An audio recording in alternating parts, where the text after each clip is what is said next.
Capítulo 6. Chinon, Poitiers, Tours, vai, avança, ousadamente, que do triunfo irás à frente, ou alarde. Para a maior parte dos autores, Joana entrou na Touraine por Amboise, seguindo a estrada romana que se alonga pela margem esquerda do Loire. Teria então vindo primeiramente de Gien a Blois, pelo Sologne. Saindo de Amboise, teria atravessado Cher em Saint-Martin-les-Beaux, ou Indre em Cornery, e parado em Sainte-Catherine de Ferbois, onde havia uma capela consagrada a uma de suas santas.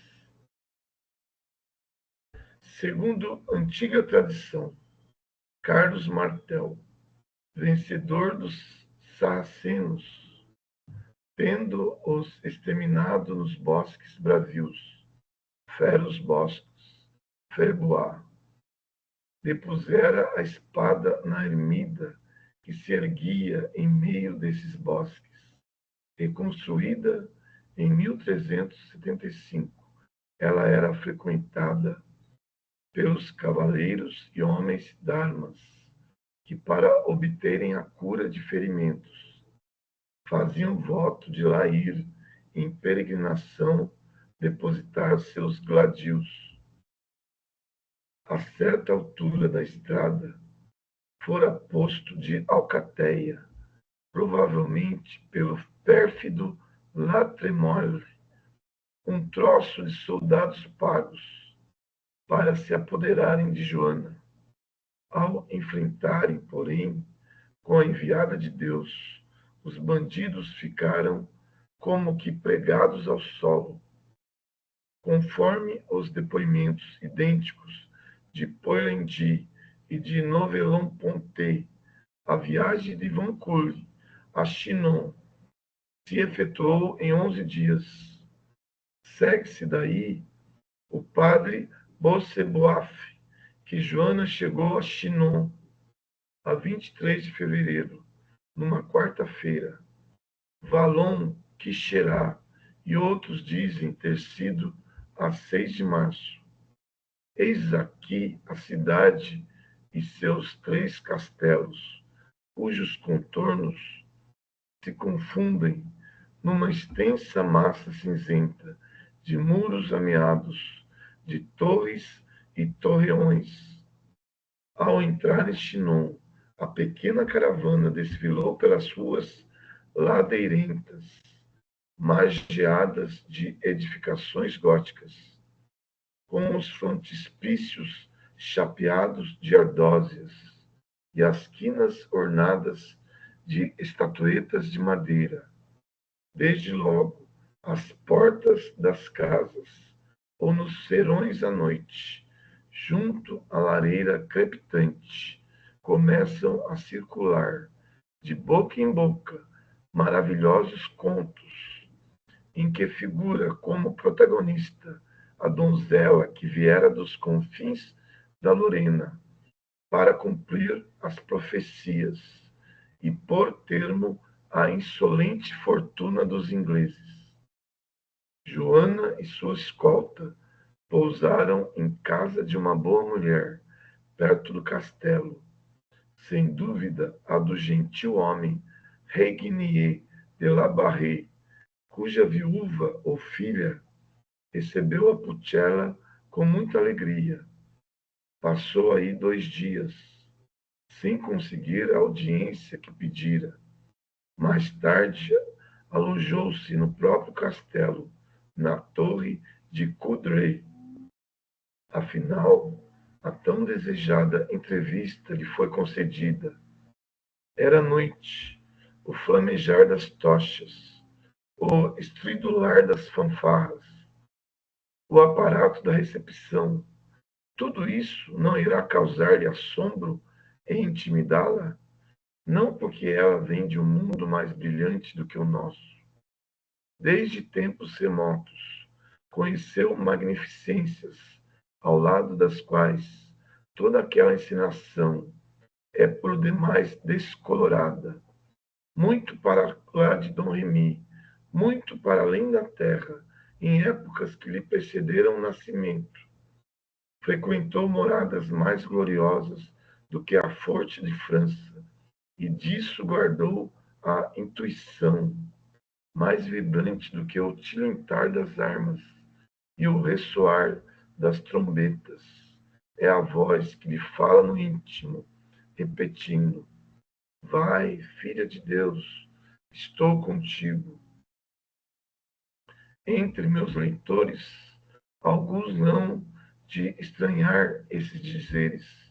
É, pois, chegada a ocasião de afirmar, de recordar, que o espírito existe anteriormente ao corpo, que antes de seu último nascimento na terra, já ele percorreu dilatados períodos de tempo, habitou muitos lugares, e que, retornando a este mundo, a cada nova encarnação, traz consigo volumosa bagagem de qualidades, faculdades e aptidões, reunidas durante o passado oculto que atravessou.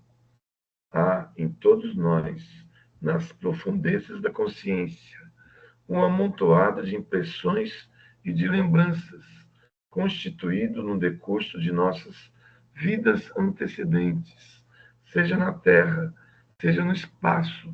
Essas lembranças e impressões jazem adormecidas. O espesso manto da carne as abafa e apaga, mas às vezes, e sob a ação de algum agente exterior, despertam repentinamente, chispam então as intuições, ignoradas faculdades reaparecem e nos tornamos, por instantes, um ser diferente do que éramos aos olhos de nossos semelhantes. Já, sem dúvida, a vez de ter observado certas plantas que se balouçam na superfície das águas dormente dos lagos.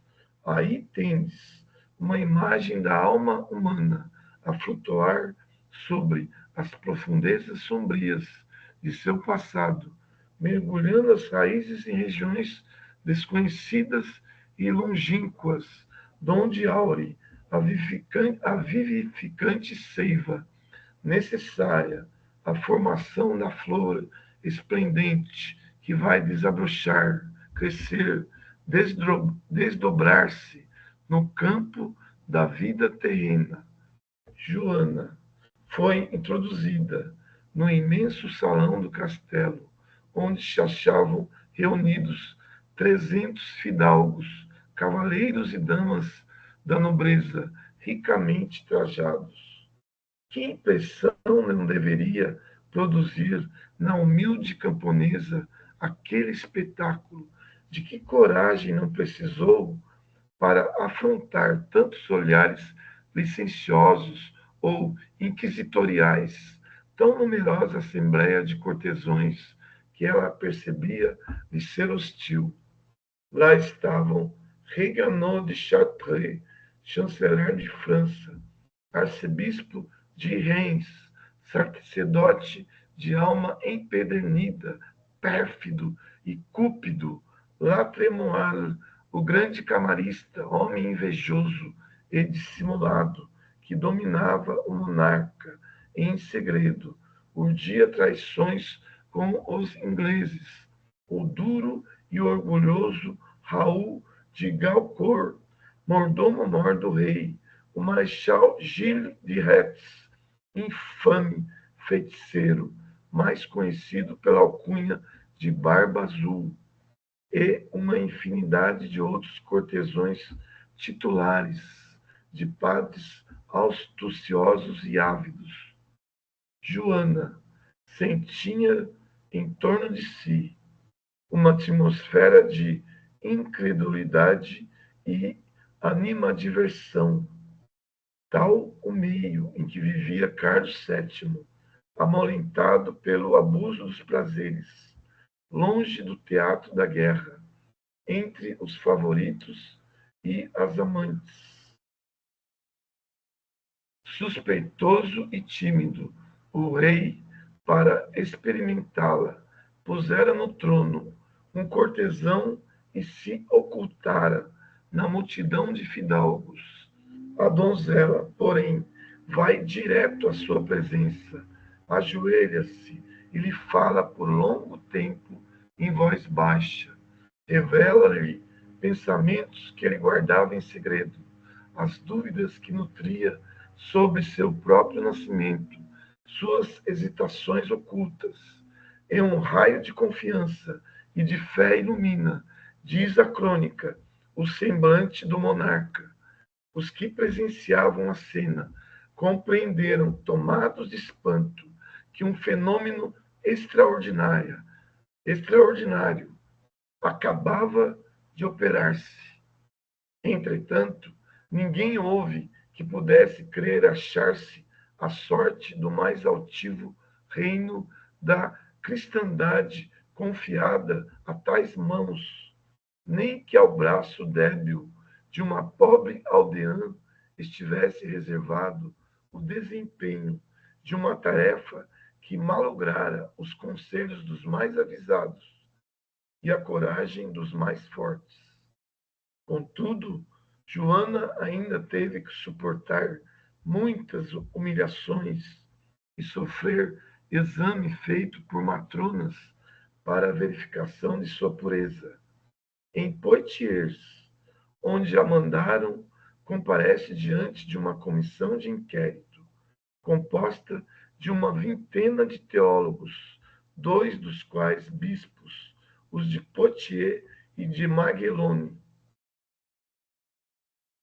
Era um belo espetáculo, diz Alain Chartier, escrevendo sob a impressão da cena, vê-la disputar, ela mulher, contra os homens, ignorante contra os doutores, só contra tantos adversários. Todas as suas réplicas denotam grande vivacidade de espírito e são sempre de surpreendente oportunidade. A cada momento lhe irrompem dos lábios ditos chistosos, tão imprevistos quanto originais, que arrasam as lastimosas objeções de seus examinadores. Os autos dos interrogatórios de Poitiers foram destruídos. Alguns historiadores responsabilizam por essa destruição os agentes da coroa da França, que se mostraram tão ingratos e indiferentes para com a Pucella durante seu longo cativeiro. Não nos resta mais do que um resumo das conclusões e que chegaram os doutores, chamados a emitir opinião acerca de Joana. Nela não se encontra maldade alguma, diziam eles, e sim tudo o que é bom, humildade, virgindade, devoção, honestidade e simpleza. Possuímos, além disso, os testemunhos do processo de reabilitação. Frei Seguin, da Ordem dos Dominicanos, exprimia-se assim, com muita bonomia e simplicidade. Eu, que vos falo, perguntei a Joana de que idioma se servia a voz que lhe falava. De um melhor do que o vosso, respondeu-me. E com efeito, eu falo o limosino. Interrogando-a de novo, disse-lhe: crês em Deus?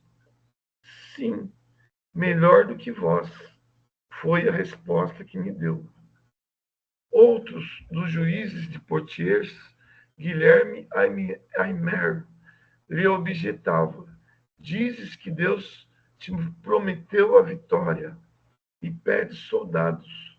Para que soldados se a vitória está garantida? Os soldados batalharão em nome de Deus, replicou Joana, e Deus dará a vitória. Quando lhe pedem que mostre os sinais de ser verdade o que diz, isto é, quando lhe pedem milagres, ela observa: não vim a Poitiers para dar sinais de coisa alguma. Levai-me, porém, a Orleans, e vos mostrarei os sinais de que sou enviada. Pela segunda vez, obrigam-na a sujeitar-se a ser examinada por um conselho de matronas, a que a rainha da Sicília preside, para lhe verificarem a virgindade. Depois de sair triunfante de todas essas provações, ainda foi forçada a esperar mais de um mês para marchar contra os ingleses. Só quando a situação de Orleans se torna desesperadora é que Dunois consegue que a enviem como último recurso à frente de um comboio de víveres. Joana veio primeiramente a Tours para mandar fazer sua armadura e seu estandarte. Reinava aí viva agitação, entregues os habitantes a ativos trabalhos de defesa. A 14 de outubro de 1428, o Marechal de Gaucourt, bailio de Orleans e mordomo-mor do rei, os avisara de que os ingleses haviam posto cerco a Orleans e que tensionavam, em seguida, marchar sobre Turones. A cidade se aprestava para resistir. Por toda parte, pedreiros, obreiros de toda espécie, trabalhadores braçais, porfiavam numa atividade febril. Trabalhava-se com ardor em levantar baluartes, cavar e alargar fossos, reparar e aparelhar as pontes, nas torres e trincheiras. Construíam-se guaritas de madeira para as atalaias. Abriam-se canhoneiras nas muralhas de circunvalação, bombardas e colubrinas, balas de pedra, pólvora, tudo o que compunha a artilharia da época estava sendo armazenado. O inimigo podia vir, saberiam responder-lhe. A antiga cidade dos Turones gozava então de grande importância.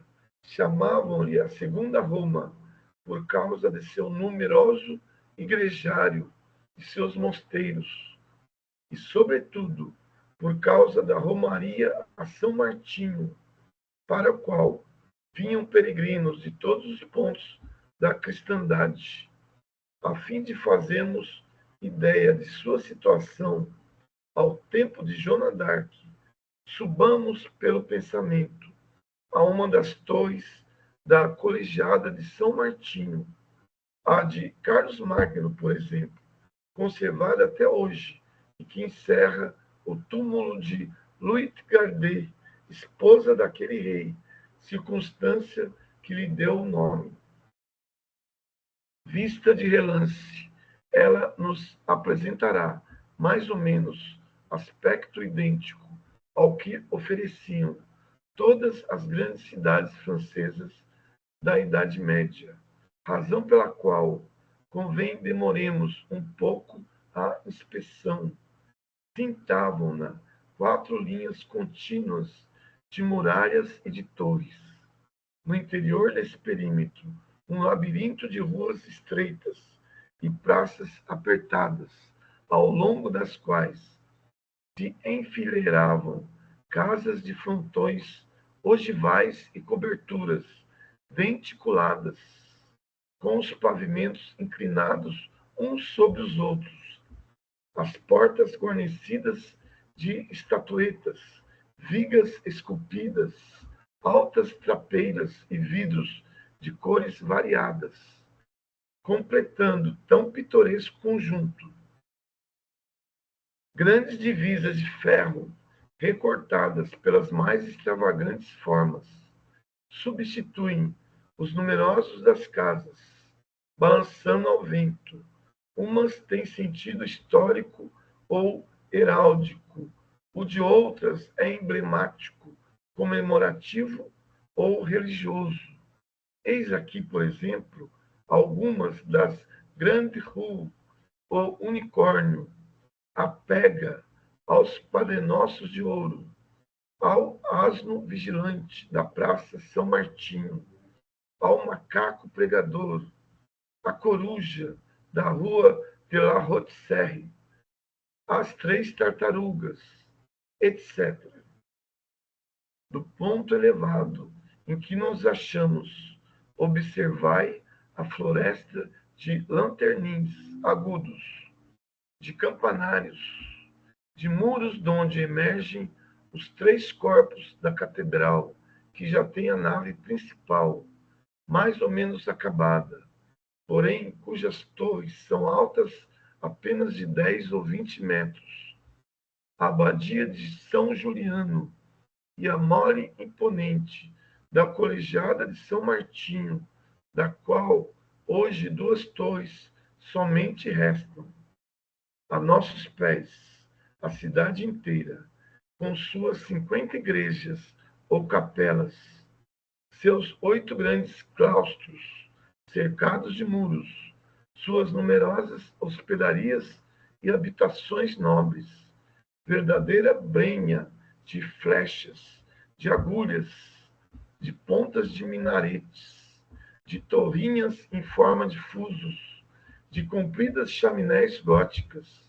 Embaixo, o dédalo das ruas que se cortam e entrecruzam, e as encruzilhadas atravancadas de gente e de cavalos.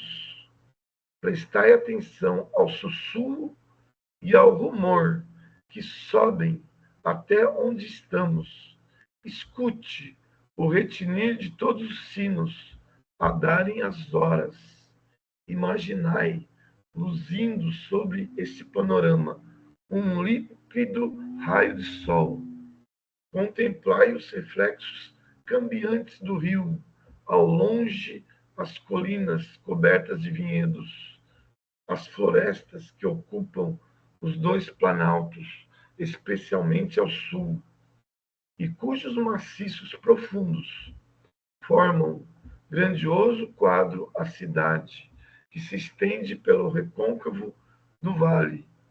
Considerai tudo isso, e fareis ideia do que era Turones no dia em que Joana d'Arc lá chegou, acompanhada de sua casa militar. Conforme ao depoimento do seu pajem Luís de Contes, no processo, ela se hospedou na casa de uma senhora chamada Lapau. Segundo o testemunho de seu capelão, João Pasquerel, foi o burguês João do Puy quem lhe deu agasalho. Essas contradições são apenas aparentes.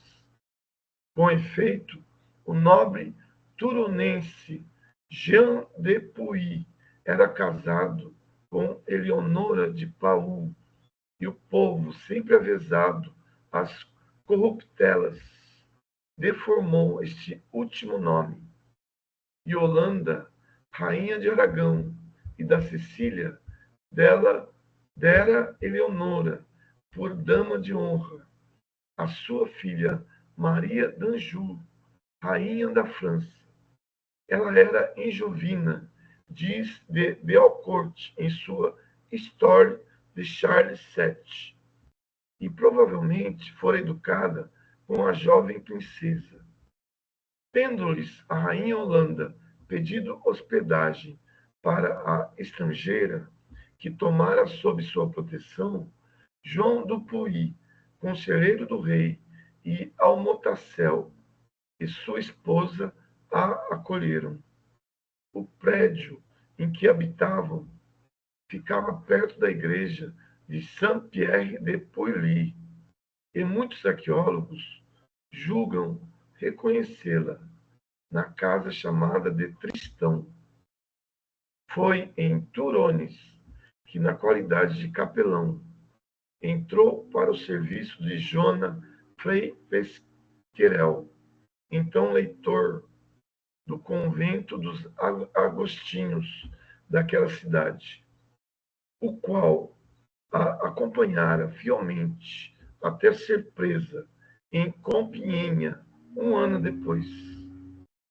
Também foi em Turones que a intrépida menina recebeu seu equipamento militar, a espada e a bandeira. Seguindo suas indicações, um armeiro da cidade foi procurar a espada que Carlos Martel depositara em Santa Catarina de Ferbois. Estava enterrada atrás do altar, e ninguém no mundo sabia que se achava ali. Para a heroína, essa espada sairá da poeira dos séculos e novamente expulsará o estrangeiro. Outro armeiro de Turones lhe fabricou um arnês de rutilante alvura, obedecendo às instruções de suas vozes. Joana mandou fazer, por um artista turonense, uma bandeira branca que serviria de estandarte e seria um emblema em torno do qual se reuniriam as tropas dispersas. Ornavam-na franjas de seda e continha, além da imagem de Deus abençoando as flores de lis, a divisa Jesus Maria. A heroína jamais separava a causa da França dessa outra, mais alta, a inspiração divina, donde lhe decorria a missão. A 25 de abril de 1429, partiu de Turones para Blois, onde a esperavam os chefes militares e o grosso do exército. 12 dias depois, data de imperecível memória, ganhava a batalha de Tureles e forçava o inimigo a levantar o cerco de Orleans. Quando deixou Turones, a população inteira se premia nas ruas para vê-la passar e aclamá-la, envergando a armadura toda branca que cintilava ao sol da manhã. Ela, garbosa, fazia caracolar o belo cavalo de guerra que montava, empunhando a bandeira, trazendo à cinta a espada de Ferbois, avançava radiante de esperança e de fé, disse-ia o anjo dos combates, como celeste mensageiro.